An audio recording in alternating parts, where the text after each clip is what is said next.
Hello दोस्तों, स्वागत करते हैं आप सभी को हमारे चैनल हाउ टू लर्न पर। दोस्तों, आज हम बात करेंगे एक डेटाबेस के बारे में। डेटाबेस यानी डेटा का स्टोरेज, जहां पर डेटा को एंट्री करके रखा जाता है। तो वैसे ही एक डेटाबेस हमने क्रिएट किया है, वो आज हम इसी वीडियो में आपको दिखाएंगे।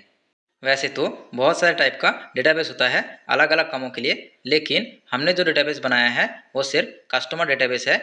यानी अगर आपके पास किसी भी तरह का बैंकिंग कियोस्क पॉइंट या शाखा है तो आप इससे काम कर सकते हैं। एक और बात, ये डेटाबेस हमने यूनियन बैंक कियोस्क के लिए बनाया है, तो यहाँ पर यूनियन बैंक का लोगो दिखेगा आपको। तो चलिए ज़्यादा बात ना करते हुए वीडियो में आगे बढ़ते हैं और देखते हैं क्या क्या काम कर सकते हैं हम इस डेटाबेस से।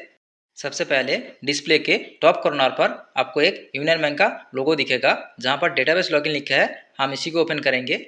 दोस्तों, ये डेटाबेस का शॉर्टकट रेडी करके हम यहाँ पर रखे हैं ताकि मेन फाइल डिलीट ना हो। तो चलिए हम इसको डबल क्लिक करके ओपन करते हैं। दोस्तों, डबल क्लिक करने के साथ साथ हमारे सामने इस तरह का एक पॉपअप आएगा, जहाँ पर अप्रूव योर लाइसेंस की लिख के आएगा। दोस्तों, हमने डेटाबेस को जिस सिस्टम पर इंस्टॉल करके रखे हैं उसके साथ हमारे डेटाबेस का लाइसेंस की मैच किए हैं, तो इसीलिए यहाँ पर अप्रूव योर लाइसेंस की करके आया है। अगर हम किसी दूसरे कंप्यूटर पर इसको ओपन करने की कोशिश करेंगे तो अगर उसमें लाइसेंस की नहीं मिलता है तो यहाँ पर नॉट अप्रूव योर लाइसेंस की करके आएगा और ओके करने के साथ साथ ये क्लोज हो जाएगा। तो चलिए हम यहाँ पर ओके करते हैं। ओके करने के साथ साथ यहाँ पर एक प्रोसेसिंग शुरू होगा। प्रोसेसिंग 100 होते ही आपके सामने इस तरह का एक पेज ओपन होगा, जहाँ पर आपको आपका डेटाबेस का लॉगिन पासवर्ड मांगेगा। दोस्तों, डेटाबेस को लॉगिन करने के लिए यहाँ पर पासवर्ड मांगेगा। जब तक यहाँ पर आप सही पासवर्ड नहीं देंगे तब तक ये लॉगिन नहीं होगा। यहाँ पर कोई टाइम सेट नहीं किया गया है कि इतने टाइम अगर आप गलत पासवर्ड देते हैं तो आपका डेटाबेस लॉग हो जाएगा। आप जितना मर्जी उतना ट्राई कर सकते हैं, लेकिन सही पासवर्ड होगा तभी जाके आपका डेटाबेस लॉगिन हो पाएगा। और पासवर्ड गलत होगा तो आपके सामने इस तरह का पॉपअप आएगा, फिर से पासवर्ड देने के लिए बोलेगा। तो चलिए हम यहाँ पर सही पासवर्ड देके लॉगिन कर लेते हैं। दोस्तों, अगर आपके पास एक से ज़्यादा यूज़र है तो आप यहाँ पर मल्टी यूज़र सिस्टम ऑन कर सकते हैं, यानी जिस भी पासवर्ड से आप लॉगिन कर रहे हैं जो भी यूज़र, उसका नाम यहाँ पर शो करेगा। तो चलिए अब हम इसको ओके करते हैं। दोस्तों, ओके करने के साथ साथ हमारे सामने एक छोटा सा पेज ओपन हुआ है, जहाँ पर योर रिमाइंडर मैसेज करके लिखा है। बेसिकली हम इसको इसलिए रखे हैं क्योंकि अगर मान लीजिए नेक्स्ट डे या किसी भी डेट के लिए कुछ भी काम हम यहाँ पर सेव करके रख सकते हैं। जब भी हम नेक्स्ट टाइम या कभी भी लॉगिन करेंगे दोबारा से, तब ये हमारे सामने आ जाएगा कि आपका ये रिमाइंडर मैसेज आपने सेव करके रखा है। और हाँ, एक बात, यहाँ पर एक से ज़्यादा भी आप रिमाइंडर सेव कर सकते हैं। नेक्स्ट और प्रीव्यू करके आप देख सकते हैं, और इसको डिलीट कैसे करना है और इसको कहाँ से सेव करना है वो हम आगे चल के बताएंगे। तो चलिए हम इसको क्लोज कर देते हैं। क्लोज करने के साथ साथ हमारे सामने हमारे डेटाबेस का डैशबोर्ड ओपन हो चुका है। दोस्तों, हमने यहाँ पर बहुत सारे फंक्शन ऐड करके रखे हैं जो कि एक वीडियो में कंप्लीट नहीं हो पाएगा, इसीलिए हमने इसका दूसरा पार्ट भी अपलोड करेंगे।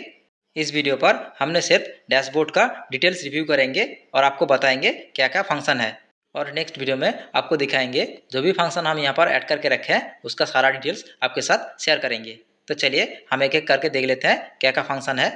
वीडियो के शुरू में ही हम आपको बताए थे, ये हम यूनियन बैंक के कियोस्क और बीसी के लिए बनाए हैं। तो ये यहाँ पर यूनियन बैंक का लोगो शो कर रहा है, और हाँ, यहाँ पर यूनियन बैंक के रिलेटेड सारा ही फंक्शन दिया गया है। तो सबसे ऊपर कस्टमर सर्विस करके ऑप्शन है, जहाँ पर कस्टमर व्यू करके एक बटन है। यहाँ से आप कस्टमर का प्रोफाइल देख सकते हैं।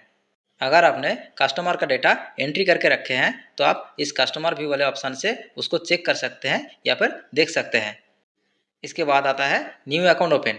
दोस्तों, अगर आपके पास नया अकाउंट खुलवाता है किसी कस्टमर, तो उसका डेटा एंट्री करने के लिए ये जो न्यू अकाउंट ओपन ऑप्शन है, इससे आप नया एंट्री कर सकते हैं। किसी भी कस्टमर का नया एंट्री करना है तो आप इस न्यू अकाउंट ओपन से एंट्री कर सकते हैं। इसके बाद आता है पासबुक प्रिंट। ज़्यादातर दोस्तों को यही प्रॉब्लम आता है पासबुक प्रिंट का। यहाँ पर आपको पासबुक प्रिंट का ऑप्शन देखने को मिलेगा, जहाँ पर आपका पासबुक का बाहर और अंदर दोनों का ही प्रिंट कर सकते हैं आप यहाँ से। अगर आपके पास PLQ35 पासबुक प्रिंटर मशीन है या फिर जेरोक्स मशीन है, दोनों ही से ही आप पासबुक प्रिंट कर सकते हैं। इसके बाद आता है कैश काउंटिंग। दोस्तों, कैश काउंटिंग यानी कैश कैलकुलेशन दूसरे वीडियो पर हम आपको अच्छे से बता पाएंगे। इसके बाद आता है अकाउंट फ्रॉम व्यू, यानी अगर आपके किसी कस्टमर का अकाउंट फॉर्म स्कैन करके आप यहाँ पर अपलोड करके रखे हैं, तो आप अगर उसका KYC चाहिए किसी भी वक्त, तो आप यहाँ से उसको व्यू कर सकते हैं। या फिर उसका सिग्नेचर फ़ोटो वगैरह देख सकते हैं। इसके बाद आता है एप्लीकेशन लेटर। दोस्तों बहुत सारे टाइम क्या होता है, बैंक कभी कभी कस्टमर को लिखित रूप से लेटर देने को बोलता है। अगर कस्टमर लिख नहीं पाता है तो उसको बहुत सारा प्रॉब्लम फेस करना पड़ता है, चाहे वो आधार लिंक हो, वीओएम रजिस्ट्रेशन हो या किसी अन्य काम के लिए। तो हम यहाँ पर उस सारे ही एप्लीकेशन लेटर लिख के रखे हैं। किसी भी कस्टमर का कभी भी प्रॉब्लम होता है तो आप यहाँ पर अकाउंट नंबर फाइंड करके सारा ही बयान सेम रहता है, बस अकाउंट नंबर डाल के उसको प्रिंट आउट करके साइन करके काम कर सकते हैं। इसके बाद आता है अकाउंट रिलेटेड सर्विस, यानी KYC, nominee, debit card service, Aadhaar seeding, customer feedback, बहुत सारा लिंक दिया गया है। आप चाहे तो यहाँ से काम कर सकते हैं। और हाँ, केवाईसी मतलब री केवाईसी, कस्टमर का डोरमेट केवाईसी नहीं है, ये सिर्फ री केवाईसी है, ठीक है। और डेबिट कार्ड सर्विस यानी उसको यहाँ पर स्टेटस चेक करने का एक प्रोसेस है। इसके बाद हमारे सर्वर के साथ कनेक्ट करने का एक लिंक है यहाँ पर, वो हम हाइड करके रखे हैं। और उसके नीचे अकाउंट ओपनिंग, जो इंस्टा एसबी अकाउंट होता है, जो वीडियो केसी के थ्रू होता है ना, उसका यहाँ पर लिंक दिया गया है। आप चाहे तो यहाँ पर कस्टमर का एसबीजन इंस्टा अकाउंट कर सकते हैं।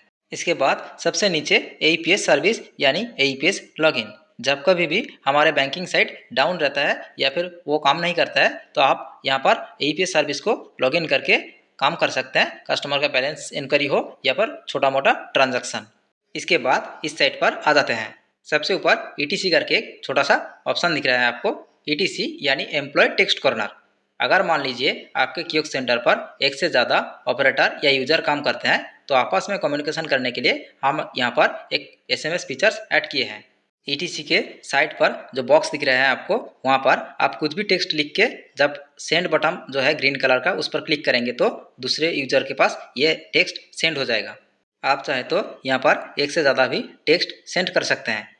बॉक्स के अंदर जो प्रीवियस और नेक्स्ट बटन दिया गया है उससे आप आगे पीछे कर सकते हैं, और कुछ भी डिलीट करना है तो ऊपर डिलीट बटन दिया गया है। इसके बाद जो सबसे पहले हम रिमाइंडर मैसेज पेज दिखाए थे आपको, जो रिमाइंडर मैसेज सेव किया जाता है, वो सबसे ऊपर ऑप्शन दिया गया है ये वाला। यहाँ पर से आप रिमाइंडर मैसेज सेव या डिलीट कर सकते हैं। इसके बाद डैशबोर्ड को मिनिमाइज कर सकते हैं और उसके बाद डैशबोर्ड को लॉगआउट कर सकते हैं।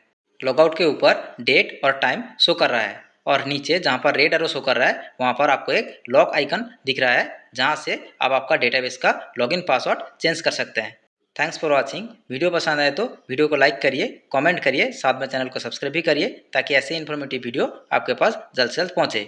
इसी के साथ हम यहाँ पर ये वीडियो ख़त्म करते हैं और जल्दी मिलेंगे दूसरे पार्ट पर, जहाँ पर सारे ही फंक्शन रिव्यू करेंगे। अगर आपको ये डेटाबेस चाहिए तो कैसे मिलेगा वो हम दूसरे वीडियो पर बता देंगे। आज के लिए बस इतना ही, जल्दी मिलेंगे किसी नए वीडियो पर, नए टॉपिक पर। तब तक के लिए जय हिंद।